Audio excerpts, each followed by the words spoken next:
Olá, pessoal, mais um podcast hoje com um assunto extremamente relevante, que é o infarto agudo do miocárdio, uma das principais causas de morte em todo o mundo, e não é diferente no Brasil. E para isso, mais uma vez, nós convidamos o Rony para falar sobre esse assunto tão importante. Obrigado, Rony, pela sua presença. E posso já começar com uma pergunta mais didática, científica, assim, o que é o infarto agudo do miocárdio? Para o leigo entender. Ok.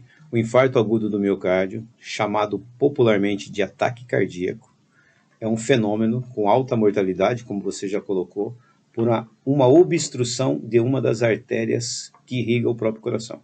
Eu gostaria de fazer uma diferenciação entre o ataque cardíaco, que é o infarto, que nós vamos chamá-lo aqui, da parada cardíaca. Muitas vezes as pessoas confundem. Elas acham que a parada cardíaca e ataque cardíaco são sinônimos. Não.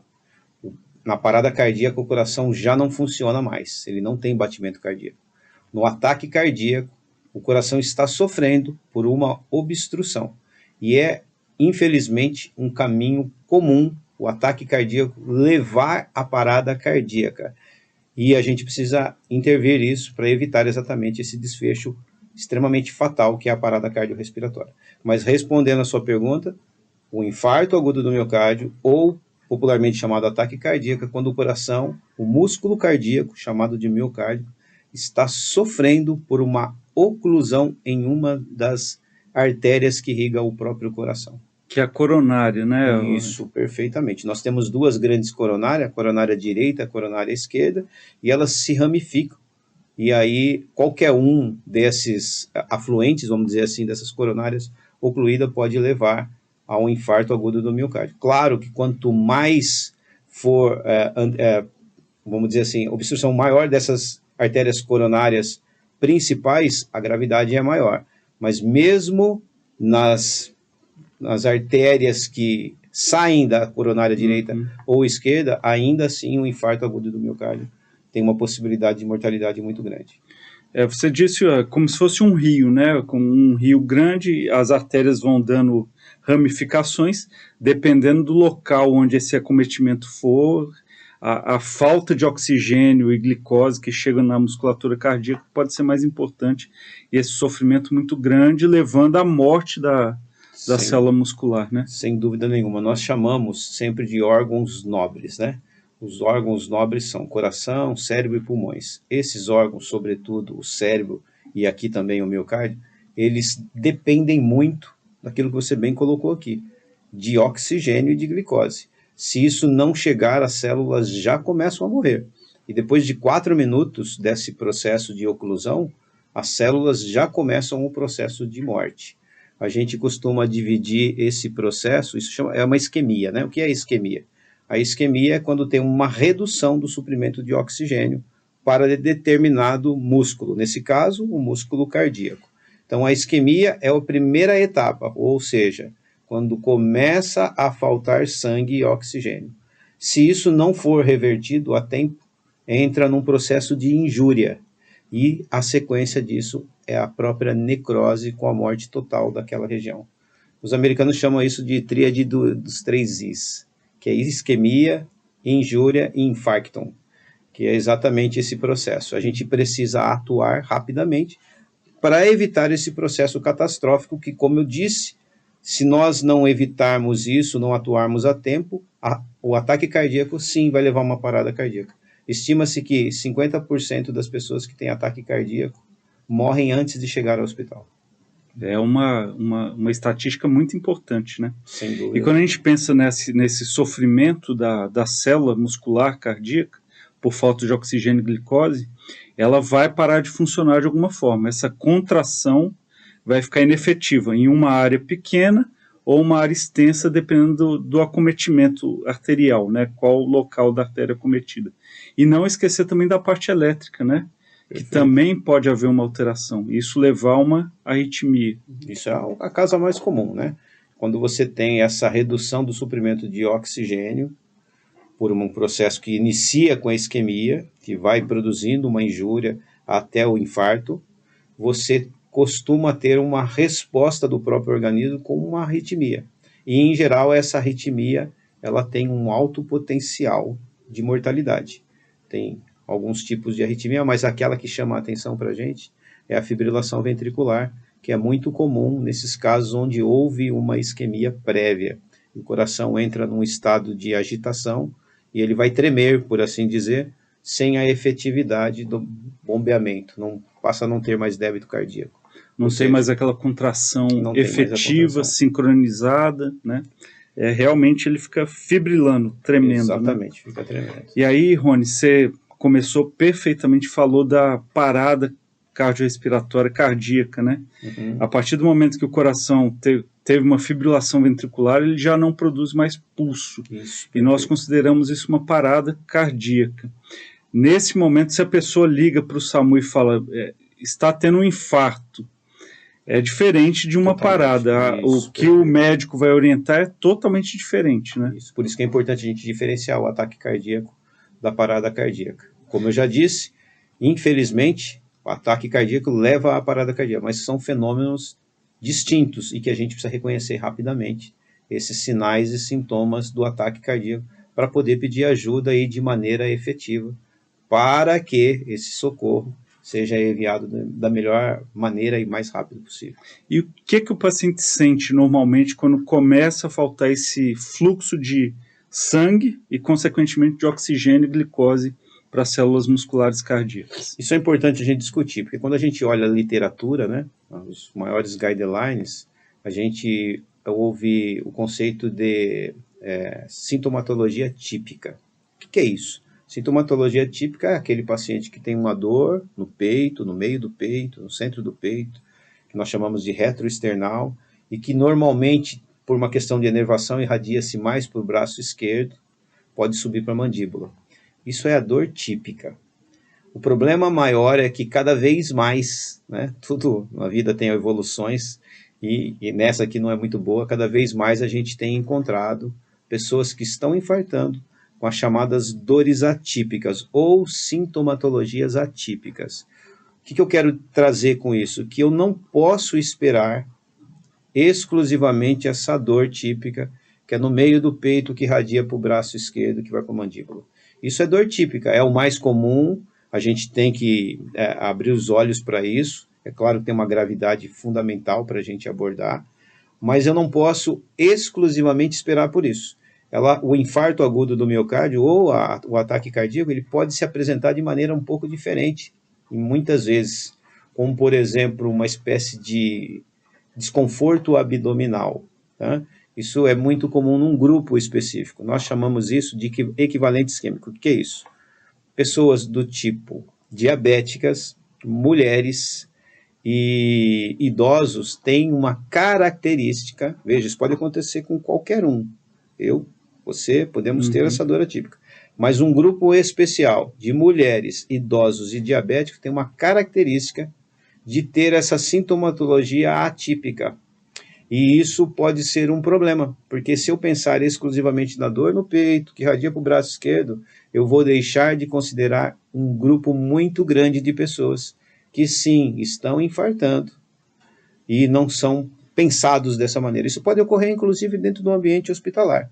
A gente trabalha bastante esse conceito no SAMU, para a gente ampliar esse conceito de infarto, né, de ataque cardíaco, e não se limitar apenas às chamadas dor típica. Claro que as dores típicas é o grande disparar para a gente, mas eu não posso esperar exclusivamente isso. É muito comum as pessoas infartarem sem apresentar isso, e às vezes não recebem o diagnóstico dentro do hospital. Especialmente nesses grupos, né? Especialmente nesses grupos. E como que seriam você falou de um desconforto abdominal, não estou me sentindo muito bem, talvez o paciente com uma sudorese, né, bem evidente, uma necessidade de deitar, um certo desconforto respiratório, é exatamente isso. Ou mais algum dado? Então nós temos, por exemplo, a dor típica, e nós temos o que chamamos de fatores associados. O que são os fatores associados? São esses que você apontou aí. Eu posso ter uma náusea, aliás, a náusea é a mais prevalente. Eu vi um estudo recente aí na USP, falando assim, dos pacientes que definitivamente infartados, não é que ele suspeita de infarto, não, definitivamente infartados, qual era o principal sintoma. E está lá, náuseas. A náuseas é a mais prevalente. Então, náuseas, a pessoa pode ter um desconforto, como se fosse uma gastrite, essa é a preocupação.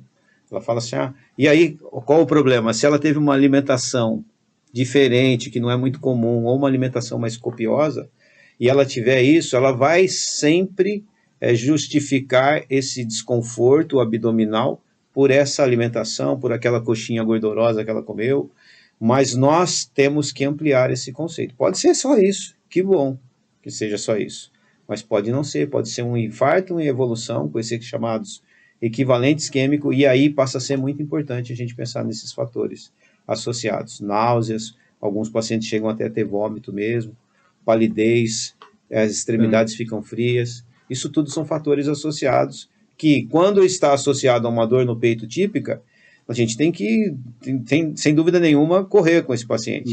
Mas eu não posso ficar apenas preso para esses casos. A gente precisa ampliar esse conceito. A American Heart, no passado, falava assim para a gente: dor tipicamente isquêmica que irradia para o braço esquerdo, até prova o contrário, é síndrome coronariana. Hoje ela fala dor, desconforto, tórax abdominal, até prova o contrário, é síndrome coronariana. Usei um termo diferente aqui, tá? Síndrome coronariana é um conjunto de doenças, entre elas o infarto, né? Para a gente, como ter uma linguagem mais para primeiro socorro. Seria aqui a obstrução da coronária levando alguns sinais e sintomas. Isso, exatamente. Quando eu tenho esse sofrimento da coronária, eu tenho a síndrome coronariana aguda. E a principal dela é o infarto agudo do miocárdio, que é o ataque cardíaco. Você me falou um dado muito importante, 50% de mortalidade, né, nas pessoas que infartam, mortalidade imediata, né? Eu tenho um caso na minha vida pessoal como médico, de um paciente que fez uma extração dentária, e aí tudo bem, correu tudo bem, já tinha feito outras extrações, não, aparentemente sem maiores problemas, mas é um paciente de maior risco, hipertenso, obeso, com algumas outras comorbidades.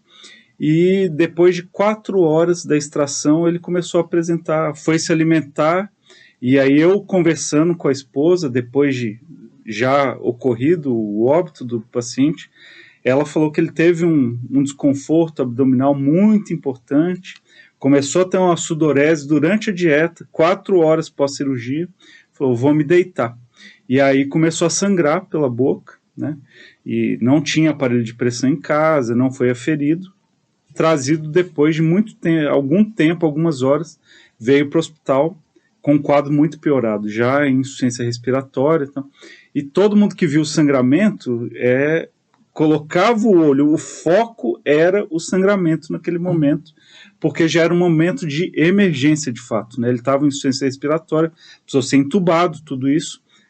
Aí foi para esse caminho que você nos disse, que é a parada cardiorrespiratória, tentativas de reanimação cardiopulmonar e não houve retorno. E me chamou muita atenção, né? Que sangrou e obstruiu via aérea, por isso que ele não conseguia respirar. Eu falei, essa história não deve ter alguma outra coisa. E aí, conversando com a família, na hora ou foi um AVC ou foi um infarto. A pressão dele na chegada do hospital era 240 por 140, alguma coisa assim. E aí veio depois no laudo do SVO, que é a verificação do óbito, edema agudo de pulmão e infarto agudo do miocárdio, né? É a causa principal ali, o infarto agudo. E passa. A família viu, o paciente estava com esse mal-estar, mas ninguém pensou no momento que o mais provável daquele sangramento podia ser uma crise hipertensiva, sim, uma emergência hipertensiva, seguido do infarto agudo do miocárdio, que infelizmente, como em 50% dos casos, evoluiu para a morte do paciente. Então, aí a necessidade de tudo isso que você está falando, de um diagnóstico precoce, inclusive pelos leigos, né? Para poder fazer um chamado adequado ao serviço de emergência e contar uma história que nos faça levar a crer que possa ser realmente um infarto. Sem dúvida. E quando tem uma parada, como é que vai? O infartado, ele conversa, como é que está o quadro? Ele tem a dor, a náusea, mas ele está acordado e respirando ainda. Está consciente, está conversando com você. Claro que à medida que o tempo for passando, ele pode chegar a algum momento que ele perca a consciência. Mas em geral, a pessoa que tem um infarto agudo do miocárdio, um ataque cardíaco em evolução, ela ainda está falando com você, está reclamando da dor, a dor pode ser típica, pode ser atípica. Queria fazer até uma outra observação aqui, você colocou bem, sobre os fatores de risco. Então eu falei aqui do chamado equivalente isquêmico para esses 3 grupos, né? Mas é importante nós considerarmos que essas dores atípicas ou apresentações atípicas, acho que esse é o termo mais correto, elas podem estar presentes, inclusive em pessoas que não fazem parte desse grupo, mas que têm fatores de risco. Ou seja, se a pessoa já é hipertensa, se a pessoa já tem uma dislipidemia, com alterações dos valores de colesterol, seja total, seja os fracionados, se ela tem essa chamada dislipidemia, diabetes que eu já apontei ali, se ela tem um sedentarismo, se ela tem uma obesidade, ou mesmo que não seja uma obesidade típica, que a gente só pensa em obesidade típica. Eu, por exemplo, se você me considerar, sobrepeso. eu, por exemplo, sou sobrepeso. Você olha a minha gordura abdominal aqui, essa gordura centrípeta, é um fator de risco importantíssimo. Então, olha só, quando a gente começa, tabagismo é um dos principais, inclusive, quando a gente começa a avaliar essa aí, quem é que não tem fator de risco? Pessoal, tivemos um pequeno problema aqui em relação das câmeras e já vamos continuar. Rony, você estava falando do grupo de risco, né? Dos obesos, hipertensos, diabéticos, tabagistas, sedentários. E aí, quando nós consideramos esse grupo, devemos sim sempre questionar a possibilidade desses sinais e sintomas serem um infarto agudo do miocárdio. E aí, o que fazer? Como chegar ao diagnóstico? Perfeito. Acho que a gente poderia escalonar isso. Por exemplo, qualquer pessoa, mesmo que supostamente não tenha fator de risco, a gente precisa ampliar o olhar para essas dores ou sintomatologia típica. Ponto. Para todo mundo.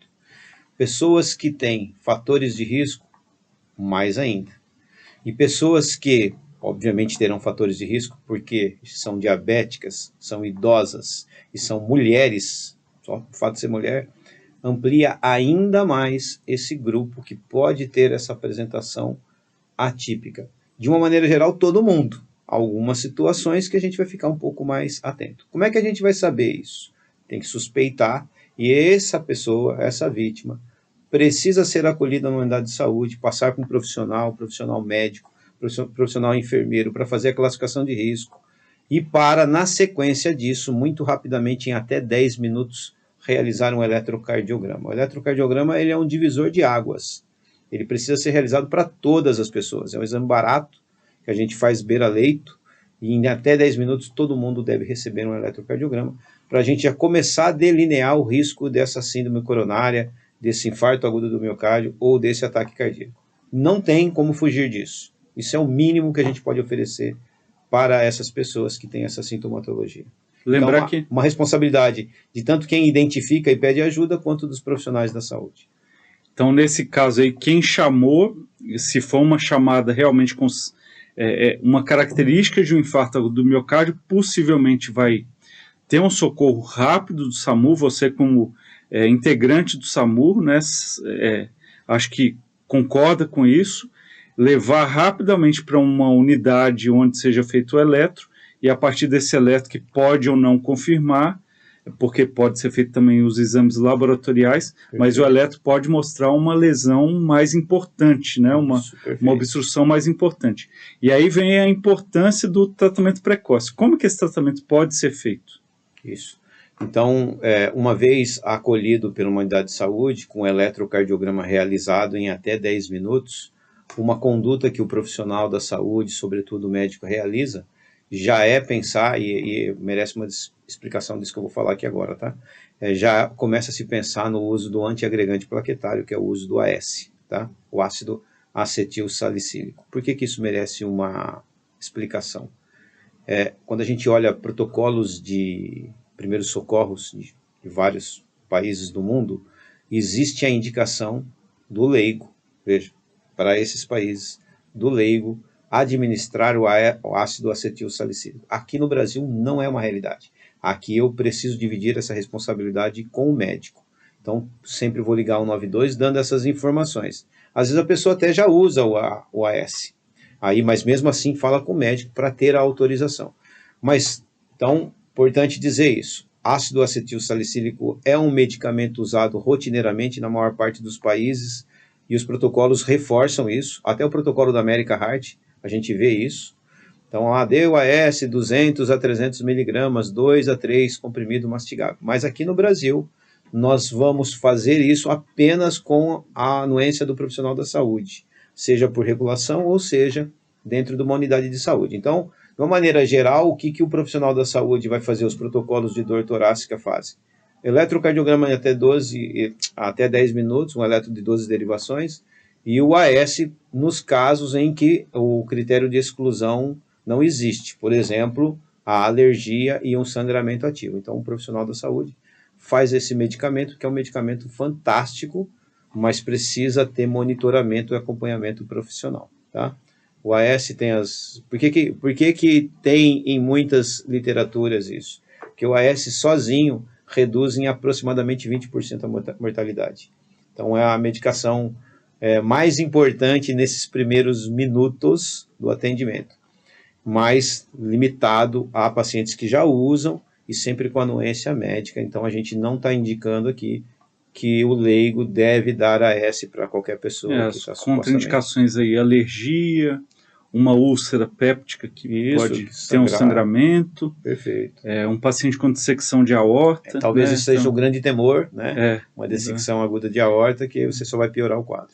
Mas quando a gente pensa em estatisticamente, a maior possibilidade é que seja um infarto agudo do miocárdio, né? Sem dúvida. Eu vejo colegas da odontologia, especificamente, que eu tenho nitrato no consultório, posso fazer um nitrato sublingual para esse paciente que está infartando? O que você acha sobre essa conduta? Eu, do ponto de vista muito pessoal, o nitrato está nos protocolos de atendimento de síndrome coronária, sem dúvida nenhuma, mas eu acho que o nitrato deveria ser abolido dos consultórios de odontologia, consultórios em qualquer lugar, da viatura, né? Tem um nitrato na viatura. O nitrato, ele é um medicamento que ajuda, porque ele é um vasodilatador coronariano, não só coronariano, mas o objetivo ali é dilatar a coronária e, com isso, melhorar a dor. Esse é o objetivo do nitrato. Quando você olha para o nitrato e pensa nele em redução da mortalidade, não existe. Então, ele pensando assim, em alívio de dor, ele seria interessante, pensando nisso. Porém, eu entendo que os malefícios são muito agressivos, porque eu só posso pensar em fazer o uso do nitrato se eu tiver a exclusão de alguns pontos, entre os quais envolve o infarto do ventrículo direito. Se o profissional não descartar isso, o nitrato está contraindicado. E a gente vê piorar. A gente vê o nitrato aumentar a mortalidade. E sabe o que é o pior? Porque esses pacientes que não deveriam receber o nitrato e que recebem o nitrato, ele faz um choque cardiogênico e a gente vai perder esse paciente. Então, é um medicamento que está nos protocolos, sim, mas ele tem que ter critérios para ser utilizado. Então, eu falei aqui do infarto do ventrículo direito, mas não é apenas isso. O paciente que tiver extremos de frequência cardíaca, então imagina, ele está muito taquicárdico, ele está muito bradicárdico principalmente, ou o paciente tem uma pressão arterial sistólica reduzida, que é uma pressão máxima menor que entre 90 ou menos, e o paciente se usou medicamento para namorar lá os inibidores da fosfodiesterase, o Viagra, aqui para a gente falar mais claramente, sem nenhum tipo de conflito de interesse, de marca e tal, mas os pacientes que tomaram ou que tomam esse medicamento, eles também são contraindicados o uso do nitrato. Eu, quando vou no atendimento, e eu falo sempre essa pergunta, né, para a pessoa, até para eu ter na mão que tipo de paciente que eu tenho, eu sempre costumo falar, usa ou usou remédio para namorar, Viagra, e a pessoa, eu usei, então usou. Porque eu estou frente a um medicamento que não vai reduzir mortalidade. Eu estou frente a um medicamento que pode sim aliviar a dor. Mas se nós tivermos um eletrocardiograma, por isso que ele tem que ser feito em até 10 minutos, um eletrocardiograma que mostra que ele tem uma oclusão da sua coronária, só tem um jeito de aliviar a dor, é abrir essa coronária. O tratamento para dor é abrir a coronária. Nada do que eu fizer ali será fundamental. E ainda tem esses riscos grandes aí do paciente evoluir para choque cardiogênico. Fazer o choque cardiogênico, só para que o leigo entenda, é o coração, ele não conseguir bombear de fato o sangue adequadamente e a pressão do paciente cai. Exato. Ele faz uma perfusão sanguínea muito diminuída. O sangue não chega nas periferias, né? Exato. E aí vem, mas isso é consagrado, você vê em livros até hoje. Nitrato no Sim. consultório, paciente com dor pré-cordial, fazer nitrato sublingual. Então tem que ter muita parcimônia, em relação a essa medicação. Muito. E aí o AS começa a entrar também, né? Você falou dos protocolos estrangeiros, eu vejo alguns profissionais já com AS no consultório, medicando no início de sinais e sintomas, e aí esse questionamento, né? Sim. Que pode ser uma outra coisa, saber fazer com prudência, porque essa é uma droga que muda a evolução da doença, Isso. diminuindo a progressão da formação do trombo que está obstruindo aquela coronária. Isso é importante a gente dizer. O AS, a gente tem, reduz mortalidade. Sim, reduz mortalidade. Mas ele não vai desobstruir o trombo. Ele vai evitar novas agregações, né? Então, quando se faz o AS pensando nesses benefícios da redução da mortalidade, é que ele vai diminuir a taxa de reinfarto e vai diminuir aquela agregação lá. Porque naquele momento o organismo está desesperado. Se tinha uma obstrução parcial, vai continuar parcial. Vai continuar parcial. Não vai obstruir total. Não vai obstruir total. Então, nesse aspecto, ele é positivo e é importante a gente, mas temos que considerar, né? A gente não está indicando aqui, a nível de primeiros socorros, o uso do AS para o não profissional da saúde, porque eu preciso ter a anuência de um profissional médico, e por isso que o 92 entra aí até para isso.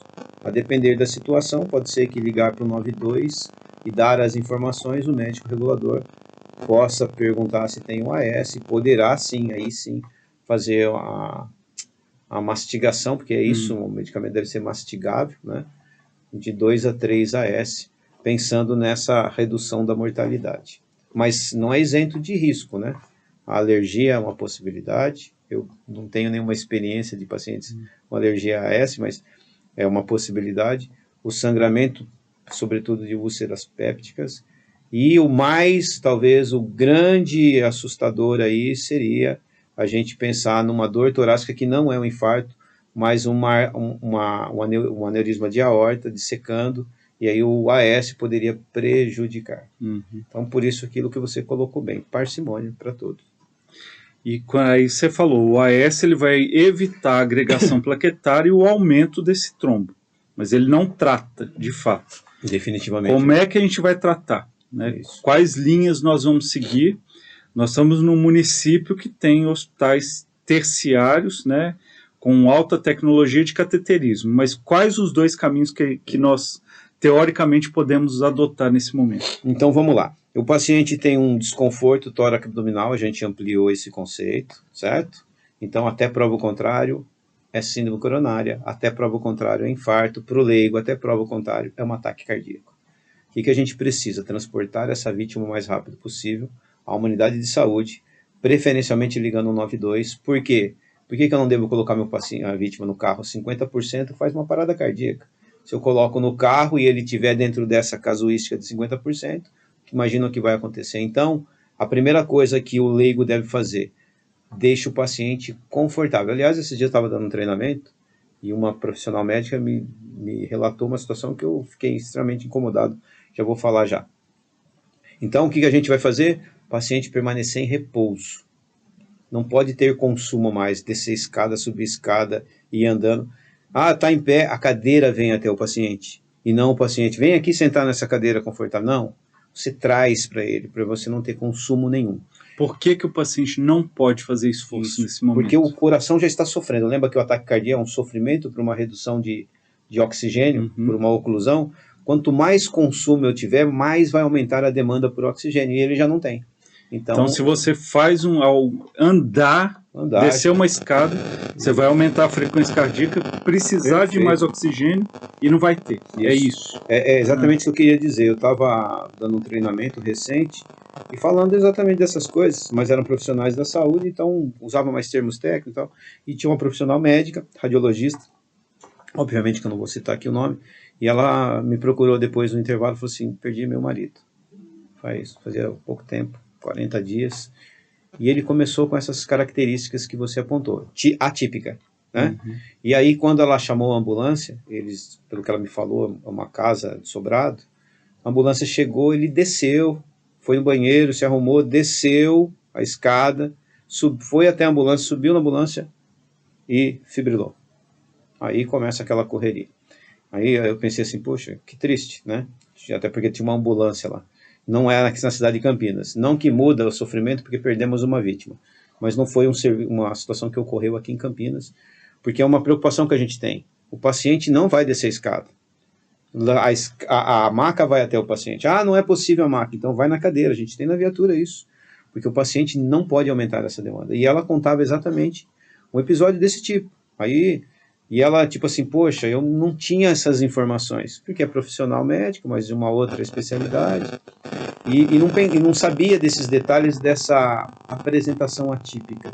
Então você vê que foi um cenário de situações inadequadas, que culminou aí com o aumento do consumo de oxigênio, aumento da frequência cardíaca, fibrilação ventricular.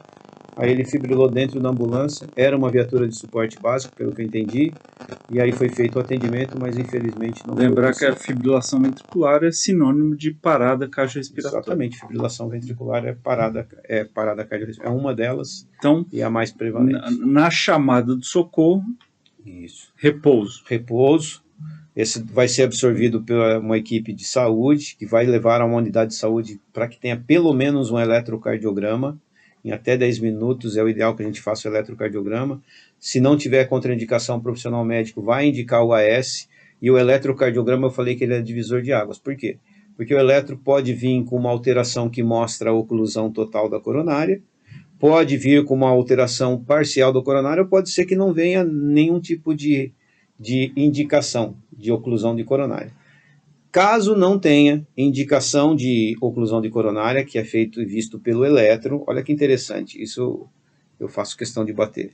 O eletro, aqui é falando para os nossos colegas da área de saúde, um único eletro não vale de nada. Quer dizer, força de expressão vale muito. Mas eu não posso tomar como referência um único eletro. O eletro ele precisa ser seriado. Porque na primeiro eletro, que deve ser feito até 10 minutos, eu posso não ter uma apresentação significativa. Mas à medida que eu for seriando, o que significa isso? Que eu for repetindo o eletro 20, 30 minutos dentro da primeira hora, pode ser que eu encontre uma alteração dinâmica, que a gente chama, no eletrocardiograma, mostrando o quê? Que esse paciente sim tem uma alteração. E às vezes a gente tem um único eletro, eu cansei de pegar na minha viatura, em unidades de saúde, com eletro não patológico, certo? Não patológico. Aí você coloca na viatura, monitoriza o paciente e você vê o supra. Esse supra foi acontecendo dentro da unidade de saúde e a gente não vai ver, a gente só vai ver se ele tiver monitorado e com eletro seriado. O supra indica já que existe uma lesão muscular em andamento, e isso aí vai evoluir em algum momento para ou necrose de uma área grande ou menos extensa, mas é extremamente grave e aí passível de um desses dois tratamentos que nós falamos, né? A partir desse diagnóstico, viu um supra de ST, que termo técnico, né? Mas viu que tem uma lesão mesmo, a musculatura morrendo naquela região. Quais caminhos a gente pode tomar? Isso aí tem dois grandes caminhos, né? Aí depende quais recursos que a gente tem. Esse paciente que tem um supra, o supra, até prova o contrário, não é genérico assim, mas até prova o contrário. Tem alguns critérios que a gente não vai discutir aqui, mas até prova o contrário. Tem dor e tem supra, é provável, claro que eu preciso avaliar o eletro de 12 derivações, precisa estar em derivações sequenciais para a gente avaliar a parede, tem um monte de coisa. Mas assim, de uma maneira geral, tem supra e tem sintomatologia, esse paciente tem uma oclusão total e precisa abrir essa coronária. Quais são os caminhos? Os caminhos podem ser uma angioplastia, ou pode ser um trombolítico, que é um medicamento que é feito na veia e que dissolve o coágulo, certo? Permitindo que aquela área que está sofrendo passe a ser perfundida, porque o medicamento vai diluir o coágulo, ou então a angioplastia vai chegar lá com um catéter, também vai dissolver o coágulo, e na grande maioria das vezes, hoje, já vai instalar o que a gente chama de stent, que é uma molinha para manter aquela coronária que estava ocluída aberta agora. Além de seccionar, de extrair o trombo, ainda mantém-se essa artéria aberta com uma molinha, né? Que é o stent para permitir esse fluxo sanguíneo. São os dois caminhos possíveis. Qual é o melhor? As pessoas sempre falam assim, qual é o melhor? Aí eu costumo falar assim, o que você tem? É o mais rápido, né? O que você tem, né? É claro que quando eu penso em tratamento padrão ouro, o ideal seria que esse paciente fosse para angioplastia. Que é o cateterismo. Que é o cateterismo, né? É que lá atrás o cateterismo ele tinha um objetivo de diagnóstico, né? A angioplastia ela é diagnóstico e tratamento ao mesmo tempo.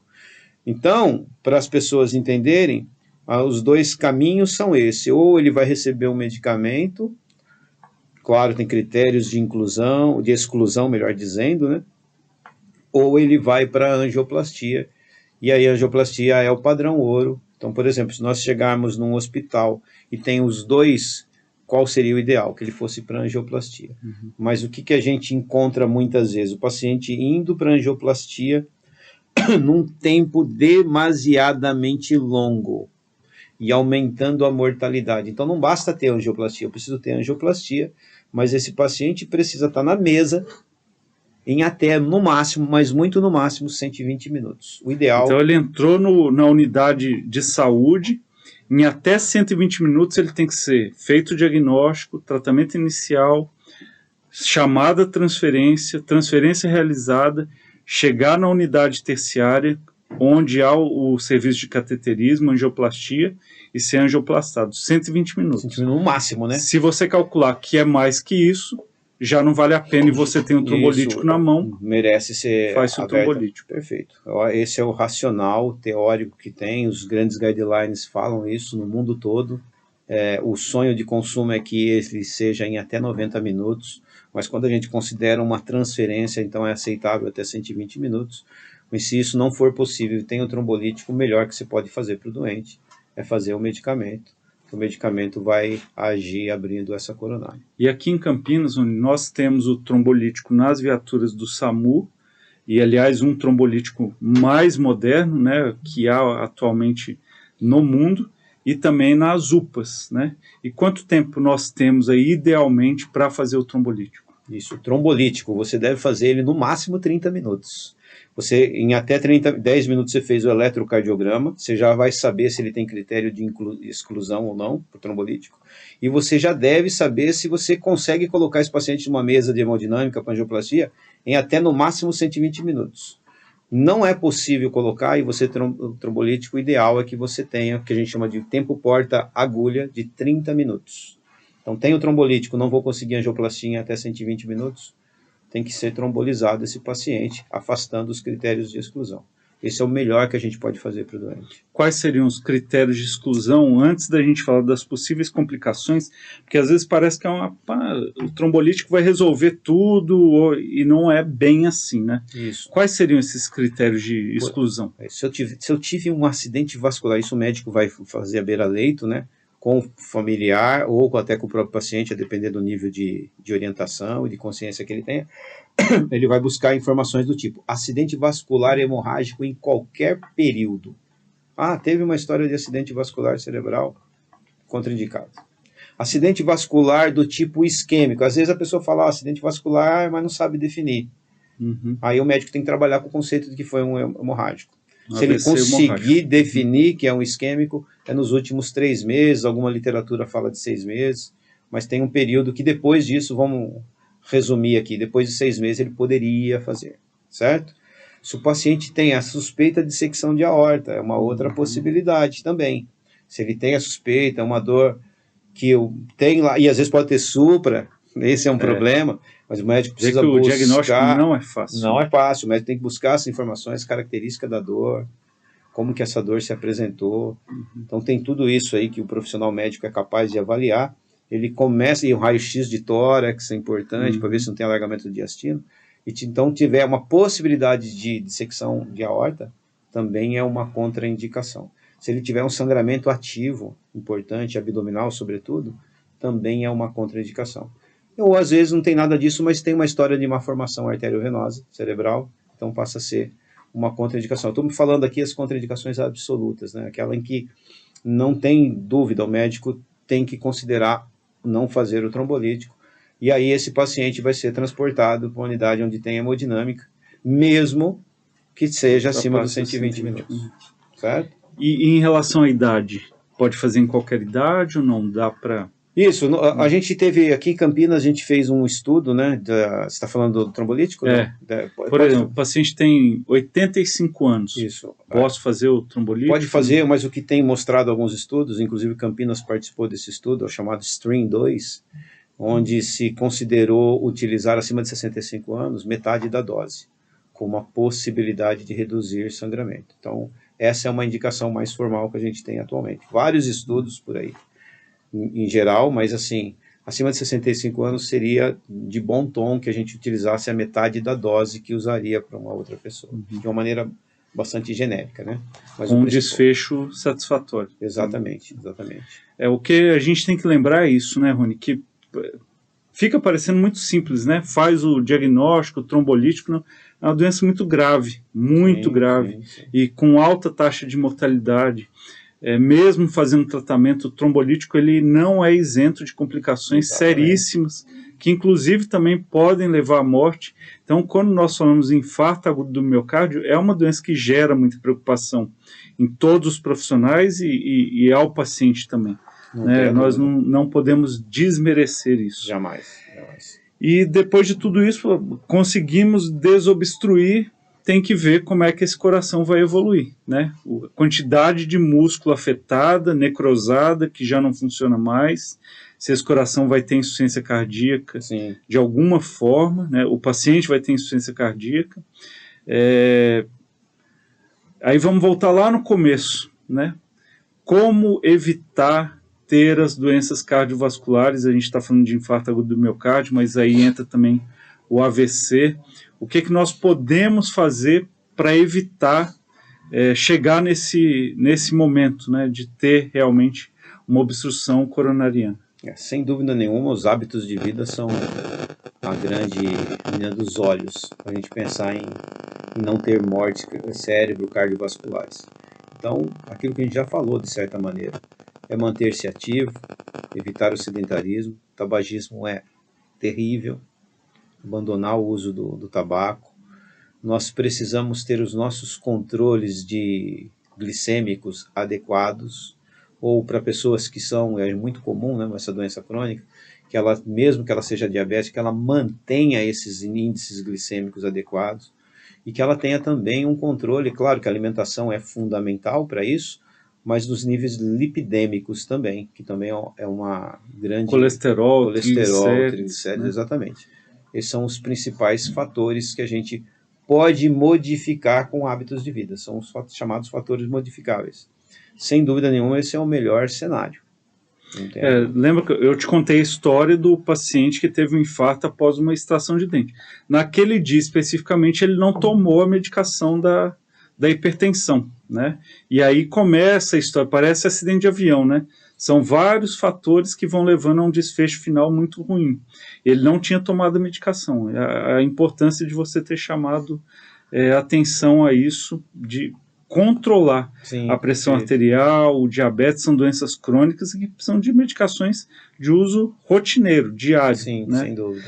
E quando nós falamos em exercício físico, ausência de sedentarismo, uma boa dieta, controle do estresse, que isso cortisol, é fácil falar, né? Cortisol. Isso é fácil falar, difícil é fazer. Juntar dinheiro, controlar o estresse e emagrecer. Todo mundo sabe que tem que fazer, mas para fazer é difícil. Mas quando você fala disso, faz exercício físico, emagrece, você já resolveu talvez boa parte dessas doenças, né? Hipertensão, estresse, diabetes. Sem dúvida. Normalmente essas coisas ela é uma cadeia, né? Na verdade, uma está conectada com a outra. Por isso que quando a gente busca esses hábitos saudáveis, a gente não tem muita ideia de quanto que é de benéfico, mas nós sabemos, a ciência diz o quanto é. A gente não consegue quantificar, mas nós sabemos de uma maneira geral que sim, vai ter um impacto muito positivo. Se isso fosse uma poupança, como se fosse de dinheiro, né? A pessoa saber quanto de qualidade de vida, de anos de vida tivesse ganhando a partir desses hábitos, talvez ficasse mais fácil de nós explicarmos essa importância dessa manutenção de um estilo de vida mais saudável. Com certeza. Infelizmente, a gente encontra muito a ideia de quando a gente vai atender as pessoas, fala, tem algum problema de saúde? Aí a pessoa fala, não, toma algum medicamento? Eu tomo enalapril, eu tomo metformina. Então, até eu gostaria de trazer uma coisa aqui, que eu falo bastante nos cursos de primeiros socorros, que é o mnemônimo SAMUD. O mnemônimo SAMUD é SAMU mais DIE. Para que serve isso, Rony? É bom para o leigo, quando ele vai ligar para o 92, ele ter uma linha de raciocínio para dizer o que está acontecendo. Então, SAMUD. O S é de sinais e sintomas. O que é que esse paciente está apresentando? É isso que você vai dizer para o médico regulador. O A é de alergia. O paciente é alérgico. Olha a importância aqui do AS. Daqui a pouco, se for uma dor torácica, e ele vai lembrar da alergia. É alérgico a algum medicamento? Pode ser de outro, não necessariamente do AS. Mas é importante. O M é de medicamentos que ele usa. Já dá ao médico uma visão bastante ampla de que tipo de agravo que pode acontecer pelos fatores de risco, certo? Então, S, sinais e sintomas, A de alergia, M de medicamento, U, a última refeição do paciente, para saber se ele está em jejum. Aí deu as letrinhas SAMU. Aí vem o D e o E. Esse U aí do jejum é só para pensar que se tiver que entubar, isso, você já sabe se pode ter um vômito com broncoaspiração ou não. Às vezes, a depender da situação, o médico até se antecipa para evitar que ele tenha essa regurgitação. Risco de êmese. Exatamente. E aí eu tenho o D, que são as doenças propriamente que ele tem, certo? E SAMU, D. E o E, o último E, é o evento. O que aconteceu? Se você seguir essa regrinha aqui para o leigo, você vai otimizar a passagem de informações para o médico, certo? Isso não é muito oficial, você não precisa seguir isso, é apenas uma forma da gente ter um caminho para saber falar, porque o que as pessoas dizem? Está passando mal. O que é passar mal, né? O médico regulador que está lá, ele precisa receber um número de informações. Claro, ele é especialista para fazer as perguntas, mas se não um profissional da saúde, o chamado leigo, eu nem gosto muito desse termo, mas é assim que a gente fala, né? O leigo souber o que ele vai observar e o que ele vai passar, ele já faz muito para ajudar o médico na tomada de decisão. A gente fala sempre, eu falei isso no treinamento aqui dos residentes, a gente acha que quem define qual o tipo da ambulância é o médico, mas não é verdade.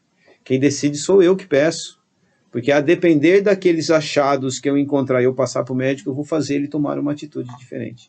Claro, nós não estamos falando de mentir, não é isso? Não, de forma nenhuma. Muito pelo contrário. Mas esse tipo de orientação a gente precisa. Mas é saber passar direito o caso realmente para que uma ambulância UTI possa ir. Quando você fala em mentir, isso é seríssimo, problema de conduta ética mesmo da população, que infelizmente às vezes acontece, mas ainda bem não é a maioria. Sim, não é. Aqueles que mais precisam, com mais urgência, como aqueles que têm infarto, AVC, eles devem ter prioridade no socorro porque eles morrem, de fato. Né? Exatamente. Rony, obrigado mais uma vez. Informações valiosíssimas, com muito critério, muita ciência e experiência, né? São anos e anos de SAMU. Sim. E, mais uma vez, trazendo informação de qualidade para a população campineira do Brasil e até fora do Brasil. Né? Tem gente em Portugal que vê e outros países da África que falam a língua portuguesa também, então chega longe tudo isso que você está falando. A gente precisa disso, né? Essa é uma das nossas missões. Eu falo assim, ser profissional da saúde não é simplesmente você ter um status, usar o branco, usar um uniforme, isso tudo é bacana, mas isso tudo é aparência. O que a gente precisa é desenvolver a essência disso. Como é que eu faço? Fazendo um bom atendimento, ampliando, publicizando essas informações para que a gente tenha uma sociedade mais segura. Esse é o nosso objetivo. É isso aí. Pessoal, até o próximo Podgat. E certamente o Rony, em breve, deve estar aqui trazendo mais informações dessa rotina, o dia a dia do SAMU, que é muito interessante e nos traz muitas informações relevantes para o cuidado de saúde em geral de todos nós e dos nossos parentes, amigos, a sociedade de fato. Um abraço e até o próximo Podgat. Perfeito. Rede Mário Gatti, compromisso com a saúde e educação.